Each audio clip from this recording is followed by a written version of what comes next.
কল্যাণকর রাষ্ট্রীয় ক্ষমতা আমাকে দান করো। আল্লাহ রাসূল তখন মানুষ দুইজন, হযরত আবু বকর আর মুহাম্মদ সাল্লাল্লাহু আলাইহি ওয়াসাল্লাম। তার থেকে হত্যা করার জন্য পিছনে যুবকেরা গেছে, আর এই সময় বিপদের সময় কি দোয়া করছে, কি দেওয়ার জন্য বলছে? রাষ্ট্রীয় ক্ষমতা, সুলতান আর নাসিরা। আল্লাহর সাথে সাথে দোয়াটা কবুল করেছেন। মক্কা থেকে মদিনায় গেলেন, সেখানে যাওয়ার পরে 4 দলীয় একটা জোট হলো।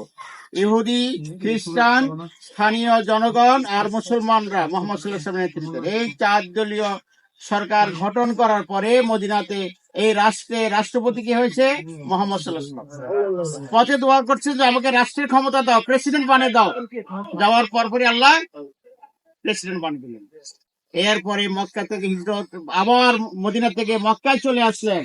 আসার পরে মক্কাতে ইসলামী সরকার গঠন হলো, সেখানেও ইসলামী সরকারের প্রেসিডেন্ট হলেন মুহাম্মদ সাল্লাল্লাহু আলাইহি ওয়াসাল্লাম। এবার বলেন, এই যে রমজানটা দ্বিতীয় হিজরিতে নাজিল হয়েছে, সরকার গঠন হয়েছে মদিনাতে যাওয়ার পরে না?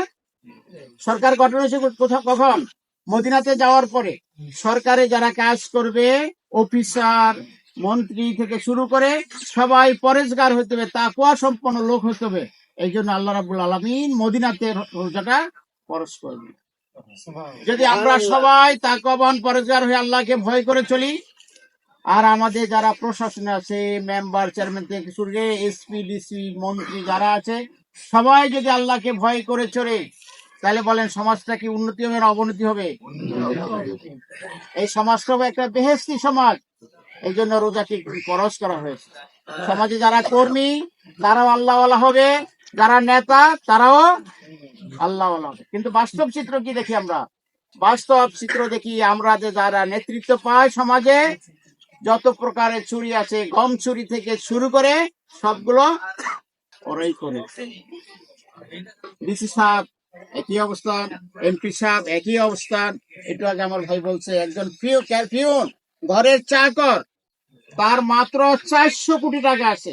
শেখ হাসিনা বললো যে আমার ঘরে চাকরের তো 400 কোটি টাকা আছে। একটা চাকর যদি 400 কোটি টাকার মালিক হয়, কল্পনা করতে পারেন? এই যে আমাদের সমাজটা নষ্ট হয়ে যাচ্ছে, কিসের অভাব ভাই? তাকওয়াপূর্ণ লোকের অভাব। আপনি নামাজ পড়লেন, রোজা রাখলেন, হজ করলেন, যাকাত করলেন, কিন্তু আপনি তাকওয়ার গুণে গুণান্বিত না। হালাল হারাম বাঁচলেন না, আল্লাহকে ভয় করে আপনার জীবন পরিচালনা করলেন। আপনি ভোট মারলেন, সিল মারলেন, সিলের সময় চিন্তা করলেন না আমার এই সিলটা দিলাম, এটা কি আমাকে জান্নাতে নিবে না জাহান্নামে নিবে? এটা আপনি চিন্তা করেন। যদি এই চিন্তা আমরা থাকতো, তাহলে এই সমস্যা আমরা আল্লাহর কাছে দোয়া করি, আল্লাহ যেন আমাদের এই সমাজকে তাকওয়া সম্পন্ন লোক তৈরি করে দেয়। জামাত ইসলামী, ইসলামিক ছাত্র শিবির, ছাত্রী সংস্থা, মহিলা জামাত থেকে শুরু করে আমাদের যতগুলো সংগঠন আছে, সবগুলো সংগঠন এই কাজটা করে যাচ্ছে। তাকওয়া সম্পন্ন লোক। যিনি মেম্বার হবেন তিনি ওই মসজিদের ইমাম হবেন, যিনি চেয়ারম্যান হবেন তিনি ইউনিয়নের বড় মসজিদের ইমাম হবেন, যিনি নির্বাহী স্যার হবেন তিনি রায়পুর বড় মসজিদের ইমাম হবেন, যিনি ডিসি হবেন তিনি লক্ষ্মীপুর চকের ইমাম হবেন, জুমার খুতবা তিনি দেবেন। এটা হলো মুসলমান। যদি এই জাতীয় লোক তৈরি করতে পারে, তাহলে হবে কি তাকওয়া। দুর্ভাগ্য, আজকে নির্বাহী স্যারকে বলেন স্যার 2 রাকাত নামাজ পড়েন, উনি 100 বার মাপ চাইবে। ডিসি স্যারের যদি বলেন স্যার আপনার নেতৃত্ব তো আমরা সারাটা জীবন চলি না ভাই, আপনি 2 রাকাত আজকে জুমার নামাজটা আপনি করেন, খুতবা দেন, উনি মাপ চাইবে। আমাদের চেয়ারম্যান সাহেব আছে মিন্টু বরাজের, বলেন ভাই আমাদের আজকে ইমাম সাহেব আসে নাই, মোল্লাহাটে জুমার খুতবা আপনি দেন, উনি রাজি হইব? কারণ ওই তাকওয়া নাই, ওই জ্ঞান নাই, ঈমান নাই। শুধু উনার না, সারা দেশের চিত্রটা এমন।